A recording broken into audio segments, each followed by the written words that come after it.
Hello, our friends, Evolutionary Energy Arts family. Hello there, welcome back. So this was number 4 on our series over on Patreon, Developing Superhuman Potential Basic Knowledge Lesson 4. We're gonna keep going with it and expanding. For those that want to really deep dive, again, there's exclusives on Patreon for as little as $1 a month. Each tier has its unique benefits, and different videos are available at different tiers. We're going to be doing a lot more instructional as well as educational videos moving forward. Indeed, we are. So come join the family over there. And we want to thank our newest member, Charla. Thank you, Charla. Good to see you, as always. And so, in case you didn't know, today is 3/22, and I thought it was very appropriate to just touch on this. 3/22 is an interesting day. It happens to be the number that the Skull and Bones use in their symbolism. The Skull and Bones Society at Yale, some call it the Brotherhood of Death. We kid you not, Brotherhood of Death. When you see this bird and you see these crosses topsy-turvy, as Nostradamus described it, of course we associate it with that European country that apparently initiated World War II. But if you look at certain other flags, you will see this is symbolism that it has dominated the world in so many ways. And what's up with 3/22 and the numerology of it is a really, such a secret order after all.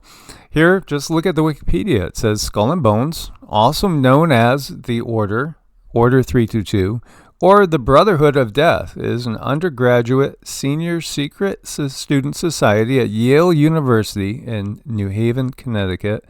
The oldest senior class society at the university, Skull and Bones has become a cultural institution known for its powerful alumni and CONS piracy realities, let's say. Because, again, they could keep going about things being theories, but when something's been proven, is it no longer a theory, right?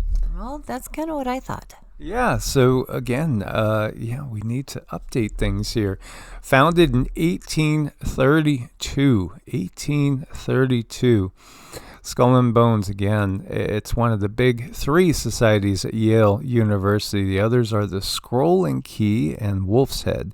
Society is known informally as Bones, and members are known as Bonesmen, members of the order, or initiated to the order. So founded in 1832 after a dispute among Yale debating societies, Lennonia, Brothers in Unity, and the Calliopean Society, over that season's Phi Beta Kappa Awards. William Huntington Russell and Alfonso Taft co-founded the Order of the Skull and Bones. The first senior members included Russell, Taft, and 13 other members. Alternative names for Skull and Bones are the Order 322 and the Brotherhood of Death. The first extended description of Skull and Bones published 1871. Oh, that year keeps coming up. 1871. Again, we've had so many things happen, including USA Inc. in 1871, by Lyman Bagg in his book 4 Years at Yale, noted that the mystery now attending its existing forms, the one great enigma which college gossip never tires of discussing. In a 1974 book, Brooks Mather Kelly attributed the interest in Yale senior societies to the fact that underclassmen members of then freshman, sophomore, and junior class societies returned to campus the following years and could share information about society rituals, while graduating seniors were, with their knowledge of such, at least a step removed from campus life. Since its founding, Skull and Bones annually selects 15 junior class members to join the society. Skull and Bones selects new members among its students every spring as part of Yale University's Tap Day, and has done so since 1879. It taps those it views as campus leaders and other notable figures for its membership. In the 1960s, secret societies adapted in response to criticism for elitism and discrimination. Skull and Bones admitted its first black member in 1965 and the president of Yale's Gay Student Organization in 1875. Yale became coeducational in 1969, prompting some other secret societies such as St. Anthony Hall to transition to co-ed membership. Yet Skull and Bones remained fully male until 1992. The Bones class in 1971's attempt to tap women for membership was opposed by Bones alumni, who dubbed them the Bad Club and quashed their attempt. The issue, as it came to be called by Bonesmen, was debated for decades. The class in 1991 tapped 7 female members from membership in the next year's class, causing conflict with the Alumni Association. The trust changed the locks on the Tomb and Bonesmen, instead met at the Manuscript Library building. A mail-in vote by members decided 368 to 320 to permit women in the society, but a group of alumni led by William F. Buckley obtained a temporary restraining order to block the move, arguing that the formal change in bylaws was needed. Other alumni, such as John Kerry and R. Inslee Clark Jr., spoke out in favor of admitting women. The dispute was highlighted on the editorial page of the new Kerry and R. Inslee Clark. I just did that over again. The New York Times, of course.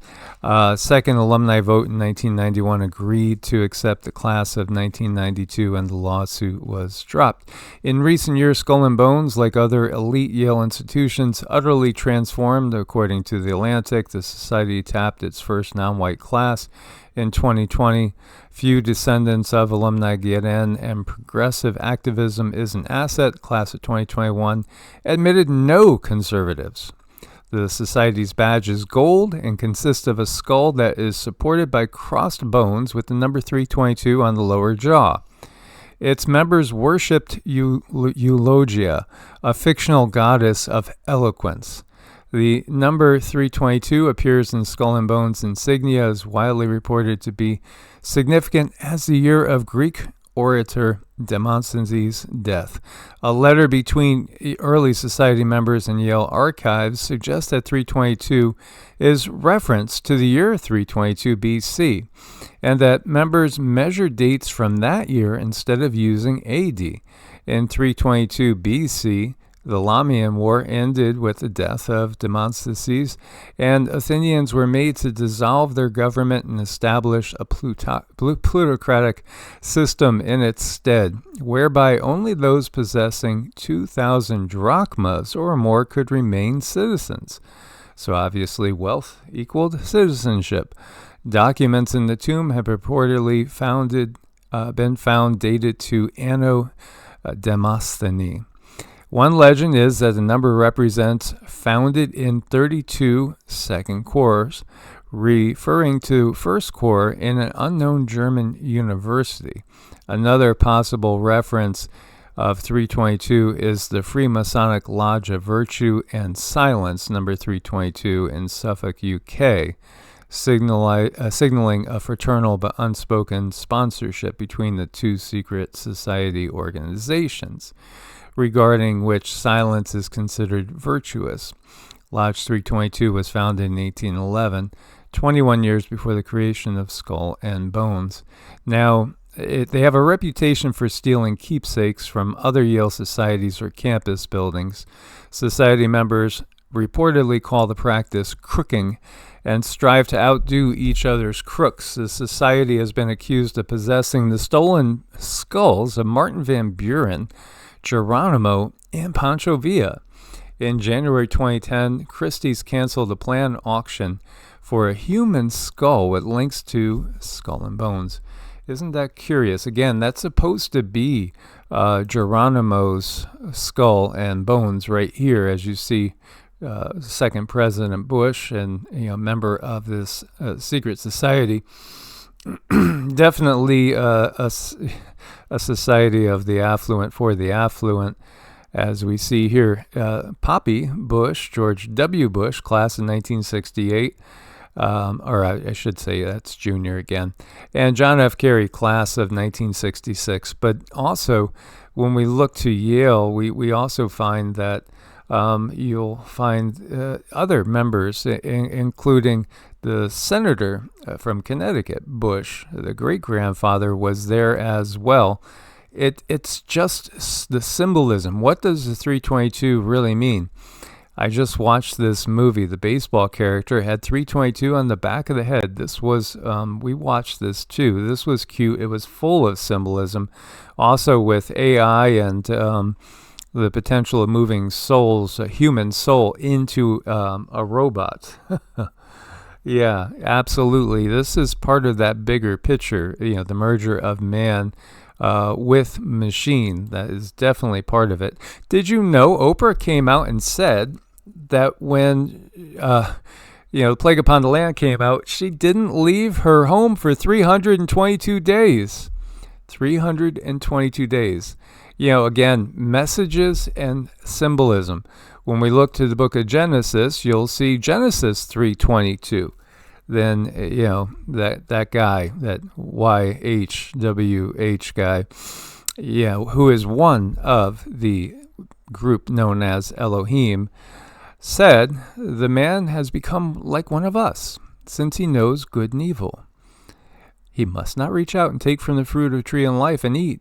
Then he would live forever. So again, taking away from the biblical stories, we see that man is not to become like the gods. And, the plural is used. And this is because, again, these stories come from the Sumerian stories. And the Sumerian stories, those beings are the Anunnaki. Colossians 3:22, by the way, slaves, always obey your earthly masters. Okay, why did they distinguish earthly masters? Don't obey them when you're being only when you're being watched, as if you merely wanted to please people. Be sincere in your motives out of respect for your real master. Whatever you do, wholeheartedly act as if you're working for your real master and not merely for humans. Why would they say that? Because again, the Anunnaki stories say that humans were created by non-human entities. Homo sapiens was created by non-Homo sapien humanoid beings in order to be a slave. And here you have, this translation from the Complete Jewish Bible says, you are slaving for the Lord, for the Messiah. Again, this is just part of the big revelation. Speaking of revelations, let's inverse it. 22:3. There shall be no more curse, but the throne of God and of the Lamb shall be in it, and his servants shall serve him, his slaves. Again, this is the second coming of the Anunnaki is what they are alluding to when they rule out in the open. And again, marks, where do you get the marks? Well, every single cow has a brand, right? When you're talking about ranchers and ranching and sheeps, my sheep know me. And then what ultimately happens to sheep? They're either shorn and then their coats grow back, or they're sent off, Sent off to make lamb steaks, I guess. Yes, which coincidentally, when you look to the Bible, it says, the smell of the roasting flesh was pleasing to the mighty ones. Again, the Elohim, which literally translates as judges or mighty ones, the ones that rule man. And it's interesting here, this article is, again, it's touching on the 322 thing, but it also is showing how Abraham went to Egypt to study astrology, by the way. Because astrology is the natural matrix revealed in more ways than one. Well, it can definitely be helpful when you're trying to figure stuff out.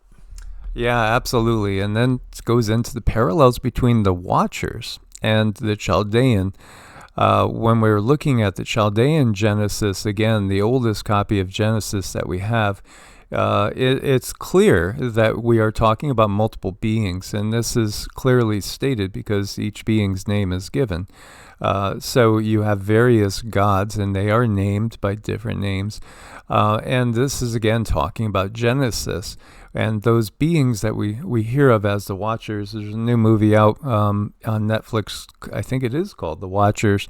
And it's about those that we would also call the Fae, the fairies, the ones that live inside the earth and can shapeshift.